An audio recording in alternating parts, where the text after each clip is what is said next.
మన భారత జాతీయ జెండా ఇప్పటి వరకు 6 సార్లు మారిందని మీకు తెలుసా? 1906లో కలకత్తాలోని ఆర్సీ బగాన్ స్క్వేర్ లో ఫస్ట్ టైం ఒక త్రివర్ణ పతాకాన్ని ఎగరవేశారు. అందులో ఎరుపు, పసుపు, ఆకుపచ్చ కలర్స్ పట్టీలు ఉండేవి.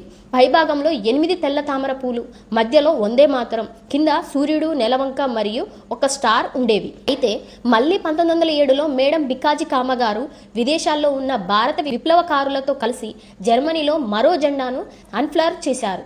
ముందున్న జెండాలో చిన్న చేంజ్ చేస్తూ పైభాగంలో ఒక తామరతో పాటు 7 స్టార్ని సప్తర్షి ఆకృతిలో అమర్చారు. ఆ తర్వాత 1917లో ఓమ్ రూల్ మూవ్మెంట్ సమయంలో అన్ని బీసెంట్ మరియు బాలగంగాధర్ తిలక్ గారు మరొక డిజైన్ను ఉపయోగించారు.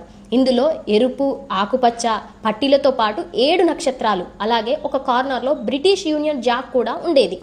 ఇక 1921లో ఒక బిగ్ టర్నింగ్ పాయింట్ వచ్చింది. మన ఆంధ్రప్రదేశ్కు చెందిన అమరవీరుడు పింగళి వెంకయ్య గారు మహాత్మా గాంధీకి ఒక జెండా మోడల్ను ప్రజెంట్ చేశారు. గాంధీజీ సజెషన్తో అందులో వైట్ కలర్ మధ్యలో చరాకా అంటే రత్నాన్ని చేర్చారు. ఇది భారతీయుల యూనిట్కి, స్వదేశీ భావనకు ప్రతీకగా మారింది. తర్వాత 1931లో జెండాకు మరో చేంజ్ చేసి ఎరుపు రంగు స్థానంలో సాఫ్రన్ చేరింది. కాషాయం ధైర్యం, త్యాగానికి, తెలుపు శాంతి సత్యానికి, ఆకుపచ్చ సమృద్ధికి ప్రతీకలుగా మారాయి. మధ్యలో రాట్నం అలాగే కంటిన్యూ అయింది. చివరగా మనకు ఫ్రీడమ్ రాపోతున్న సమయంలో జూలై 22, 1947న రాజ్యాంగ సభ మన ప్రజెంట్ త్రివర్ణ పతాకాన్ని అఫీషియల్గా యాక్సెప్ట్ చేసింది.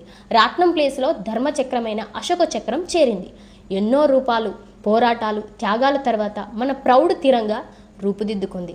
మన జెండా కేవలం 3 రంగుల క్లాత్ కాదు, ఇది మన దేశ గౌరవానికి ప్రతీక. జై హింద్. ఈ 6 రూపాలలో ఏ ఫ్లాగ్ నచ్చిందో కామెంట్లో తెలియచేయండి. ఈ వీడియో నచ్చితే ఒక లైక్ చేయండి. ఈ ఇన్ఫర్మేషన్ ప్రతి ఒక్కరికి తెలిసేలా అందరికీ షేర్ చేయండి. ఇలాంటి ఇన్ఫర్మేషన్ వీడియోస్ కోసం మన ఛానల్ని ఇప్పుడే ఫాలో చేసుకొని పెట్టుకోండి. Thank you for watching.